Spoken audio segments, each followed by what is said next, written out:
So, squat is probably one of the most widely recognised and seen exercises you're going to find in our classes, in any classes you find. It's a very important movement pattern and one that everyone should be able to do pain-free and without the need of assistance.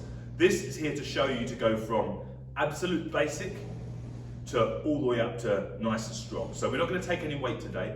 We're just going to show you how to regress and progress. You'll see a squat in most programs, from entry level to advanced. So if you're in the entry level, you will see a squat. So when you see squat, I want you to make the squat at your level. So if I say squat, you could be here and you know to squat down. No weight, nice and slow, but that might be too difficult. That's right in the middle. So instead, we regress the exercise. If I say do 15 of these, and you do these, and you're laughing all the way through, then you need to progress the exercise, and we progress it through explosiveness, through the use of weight. But today is about regression. So we take a squat, and we're going to start at the basic, which is basically standing up from a sitting position.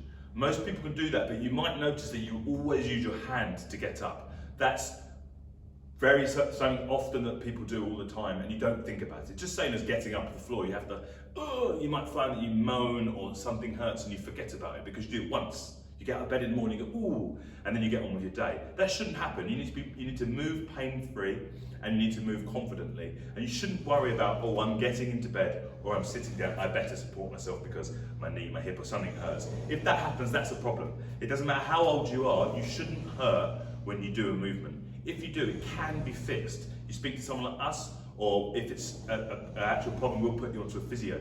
So don't put up with pain. Don't have to put up with pain anywhere. So starting with the squat, we're going to start in the regress position. It says squat in your program. You try a squat, your knees hurt, or you just don't feel confident. So we start with something like this. This could be a coffee table, it could be a chair, it could be a step, it could be a sofa. I'm going to do the seated position.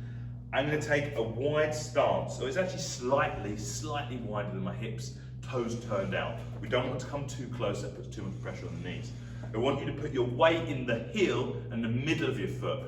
Don't go into your toes. If you find all the weight go into your toes, then the pressure increases on your knees and you're more likely to fall forward when you start increasing weight and as you get tired. So for now, I want you to think about most of the pressure. You should have pressure on your toes, but it should be 80% middle to back of the foot. So I'm going to take this stance and I'm going to look up and put my hands out. And we're going to regress it right to the beginning. So even if that's a worry, you could put your hand down first. Test the water, see if you can do it. Like that. I would also grab something in front of me. You could move something in front of the doorway and wrap a tea towel around it, hold it in front of you and support yourself down. Because really, I don't want you to have to use your hands to get up. One, because you lean into it. So you're twisting your body and you're always going to twist to the same side. You'll notice when you get up, you use the same arm, right arm, left arm, or right arm every time. You're creating an imbalance because you're constantly leaning to one side. I want you to keep everything nice and central and come up like this. Now, if you can't come up like this, we get a tea towel, you move your chair towards the door, you wrap the tea towel around the door and you hold it, and then you use your arms to support you and you can pull up. Make sure you don't bow forward. Everyone is tight in the hips and naturally you're going to want to do this.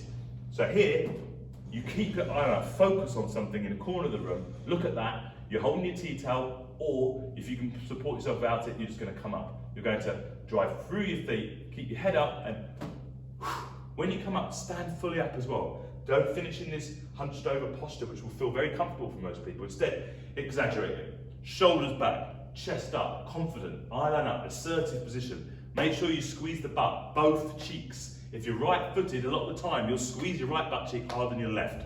And that will happen to the point at which you're having imbalance, and as the strongest muscle in your body, if one butt cheek is stronger than the other, it will pull on your back or your knee and create an injury, and you'll look into your back to see what the problem is, when actually, it was just because your glutes don't work properly. So, want to contract everything. Exaggerate, open your chest, squeeze your shoulder blades, and then down again. If you're holding the tea towel, squeeze, just retract the shoulder blades and squeeze the butt. Otherwise, boom. So we'd call this stage 2. Stage 1 is you're holding something to pull yourself up. Stage 2, full body. Sit down, puff your chest up, iron up, stand. As you get tired, you'll feel that you want to do that. That's why I want you to keep looking up. If there's 15 reps, aim for 15. If it's 6, you're here, you're done. So you manage 6 reps like this. The next session, you might manage 7 reps. That's progression. That's what progression is. Progression isn't anything crazy, it's just slight progression. So we've got that. As soon as you can do 15 of these, and you get to the point at which you're like, every time, celebrate. You've just moved from a stage, you've got stronger, you're fitter. Then we're going to go to a normal squat, which is body weight slightly below parallel, and up. Again, from there, 15 reps, progress. Then we can start increasing rate, only then, and jump squatting. Don't start jump squatting when you need to be. If it says in the program jump squat, and at the moment you squat like this, don't do a session that has jump squats. Like that, because you're going to squat like this. You're going to decrease the range of motion, you're going to increase your likelihood of injury, and you're not going to get anything from it. So if it says jump squat, you know what to do now, you regress it. It says jump squat if you can do jump squat. If you can't do jump squat, you do normal air squats. If you can't do that, you just sit down. So that's about regressing an exercise, and we'll go through each exercise in this way.